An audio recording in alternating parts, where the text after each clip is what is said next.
Good morning. It is officially the last day of getting the car home. So yeah, it's been a bit of a journey to date, but yeah, a lot of it is a learning journey at the same time. So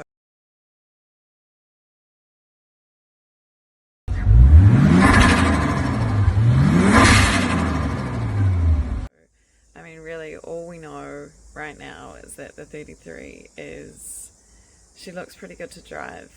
She is, a 30-year-old vehicle. So she needs a bit of warming up in the morning. She also needs some tender love and care because she hasn't been looked after to date. But that's what we're here for, right? So I started looking at parts this morning, just sort of cosmetic parts. So I need to get a new front seat because the metal's actually exposed on the front seat, which is a warrantable issue. I'm going to be looking at getting a horn because that needs to be sorted as well. Spare tyre that needs to be put in the boot. There'll be some other small cosmetic things in terms of warrantable things, but I mean generally the bones of the car look pretty good. So I think when I get home what I'll do is park her up in the garage, and then we'll start doing these little cosmetic-y things and just getting new bits and pieces for her from a second-hand yard. But this is New Zealand for those of you who don't know what New Zealand looks like. This is Nelson, and this is a sunrise. So the spot that I've been staying at, me and the 33 is one of the most magical places on earth.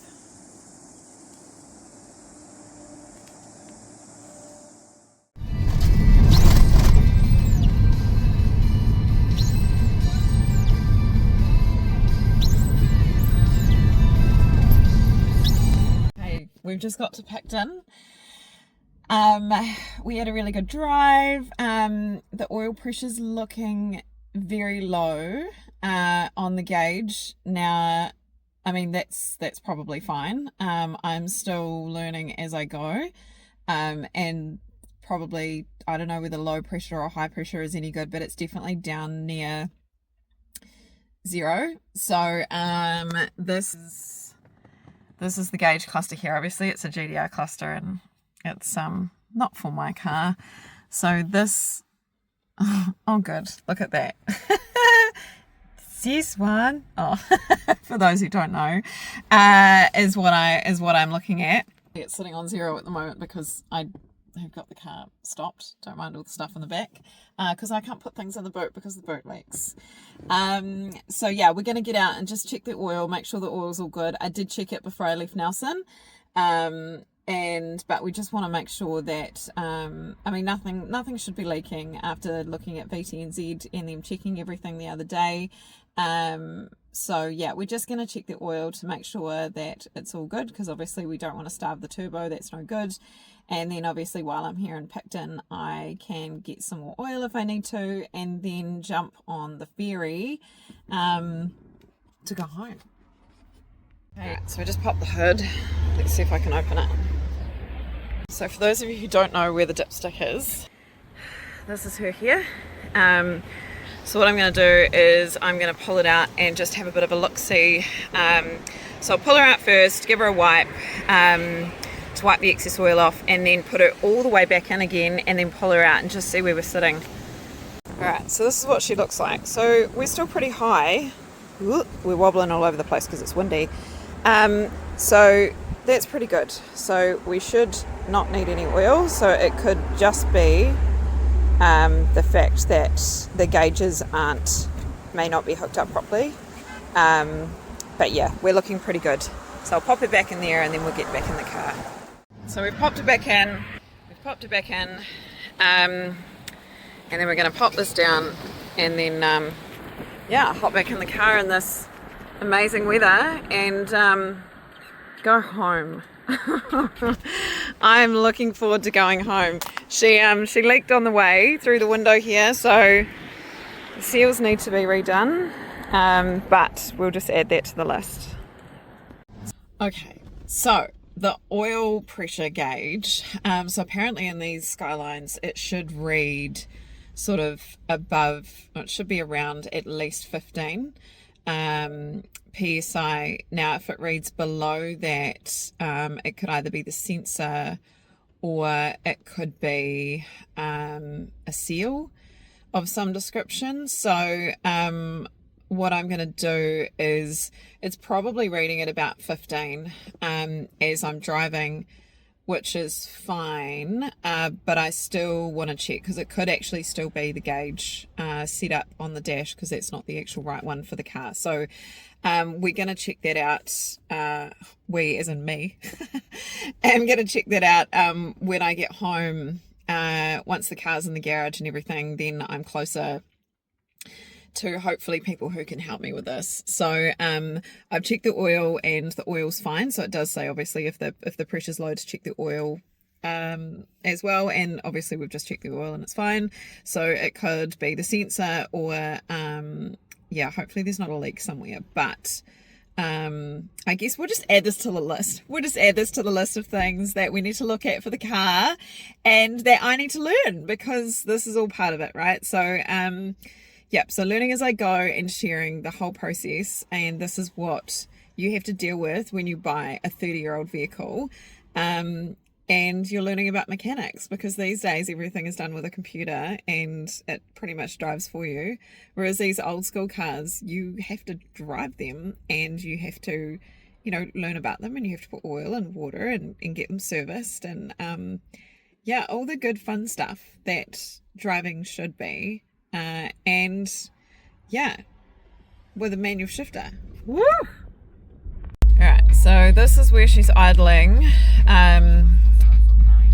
which is fine at an idle. So if we're running like that as we're this is what I mean. This, like, honestly, this is what the GDR gauge is a bit dicky.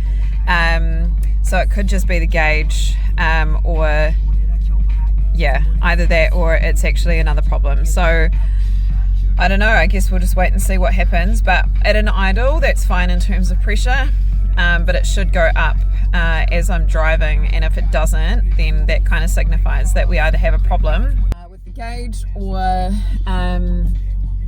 yeah, something else is going on. So we'll just add it to the list of things that we need to look at, right? Anyway, it is raining. Off to the ferry we go.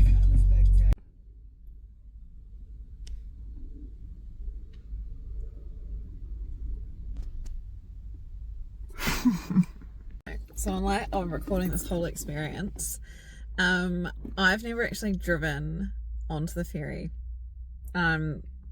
So for me, this is quite out of my comfort zone too, because I've never driven on the ferry. I've been on the ferry twice, like here and back, but that's it. So this is all new for me too. So yeah, little nervous, obviously, driving a new car that I don't know anything about. I don't have the history on. She's old, a little bit like her mama. And then I'm driving onto a ferry that I've never driven onto before to go home. So yeah, pushing myself well out of my comfort zone here with all of this stuff. But you know what, like, this is living, right? Like, it's creating stories and yeah, getting out and doing things that you wouldn't normally do. And I mean, yeah, the car's got me this far. So, and if it hadn't, then I would have figured it out, right? And I'm learning so much along the way. And for those of you who also remember what CDs look like, this car has a CD player, and I've actually got CDs that I had when I was 16 years old. So I bought those with me, and for those of you who follow Fast and the Furious, I may or may not have put on the Tokyo Drift soundtrack on the way home. So yeah, that was fun. And yeah, but anyway, we are nearly ready. This is the line that I'm sitting in to get onto the ferry. So yeah, time for us to go home. She sounds pretty good. Don't know if you can hear that in the video, but here we go, getting on the ferry. Seems because the car's super low, I managed to have got myself like preferential treatment, and I'm like one of the one of the people in the front queue, so that's very exciting. As you can see, the car is horrendously dirty, but we're in the front of the queue, so that's exciting. And it's so cold that I had to change out of my shorts into my pants, so thank you, Picton. On the way home from sunny Nelson to windy Wellington. She's officially on the ferry, ready to go, so also ready for a wash by the look of it. But here we go home.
We're officially in Wellington again.